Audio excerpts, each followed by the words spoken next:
നിങ്ങൾ അറിഞ്ഞോ, ഒറ്റപ്പാലത്ത് ഇങ്ങനെ ലൈവ് ആയിട്ട് നിൽക്കാൻ ലൈവ് 7 സൂപ്പർ മാർക്കറ്റ് നിങ്ങൾക്കായി ഓപ്പൺ ആയിരിക്കുന്നു.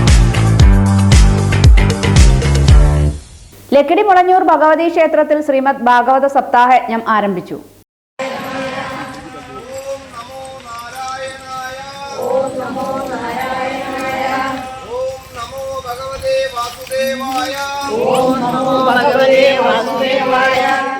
മുളഞ്ഞൂർ ഭഗവതി ക്ഷേത്രത്തിലെ സപ്താഹയജ്ഞത്തിന് ഭക്തിപൂർവമായ തുടക്കം. ഇന്നലെ വൈകുന്നേരം ആരംഭിച്ച സപ്താഹം നവംബർ 9-നാണ് സമാപിക്കുക.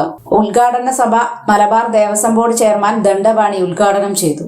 മുന്നോട്ട് നിൽക്കുന്ന ഏതാണ്ട് 40 ഏക്കറിൽ കഴിഞ്ഞിട്ടുള്ള ഈ കാട് നിറഞ്ഞ ഈ ഭൂമിയിൽ, വനഭൂമിയിൽ എന്നും കുടികൊള്ളുന്ന ഈ ദേവിയെ കാണാൻ കുംഭഭരണിയിലെ മീനഭരണിയിൽ മാത്രമാണ് ആളുകൾ എത്തിച്ചേരുന്നതെങ്കിൽ ഈ 2ാമത്തെ വർഷമായിട്ട് ഈ സപ്താഹ യജ്ഞത്തെ എന്നും ആ സാക്ഷാൽ മഹാവിഷ്ണുവിൻ്റെ ചൈതന്യങ്ങളെ വർണ്ണിക്കുന്ന ഈ വേദി ഇവിടെ ഉണ്ടാക്കിയെടുക്കുക എന്നുള്ളത് ചെറിയൊരു കാര്യമായിട്ട് നമുക്ക് ഒരിക്കലും. ക്ഷേത്രം തന്ത്രി പനാവൂർ മനക്കൽ ഉണ്ണി നമ്പൂതിരി ഭദ്രദീപം കൊളുത്തി. ഇന്ന് വരാഹാവതാര പാരായണമാണ് നടന്നത്. തുടർന്നുള്ള ദിവസങ്ങളിൽ ഒരു വൃഷഭാവതാരം, നരസിംഹാവതാരം, ശ്രീകൃഷ്ണാവതാരം, രുക്മിണി സ്വയംവരം, കുചേലോപാഖ്യാനം, കലക്കി അവതാരം തുടങ്ങിയ ഭാഗങ്ങൾ പാരായണം ചെയ്യും.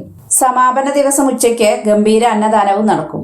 മുളഞ്ഞൂർ ദേശ കമ്മിറ്റി ഖജാൻജി ഗോപകുമാർ ടി, മുളഞ്ഞൂർ ഭഗവതി ക്ഷേത്രം നവീകരണ committee president V Krishnadas, executive officer T Manikandan, ward member Baby Girija, മാതൃസമിതി president T Preeja, Sukumaran, Cherumpala Ramakrishnan, Chernal Ramakrishnan, Cherumpala Manikandan, Mulanjoor Devaswom clerk Gopakumar എന്നിവർ പങ്കെടുത്ത് സംസാരിച്ചു.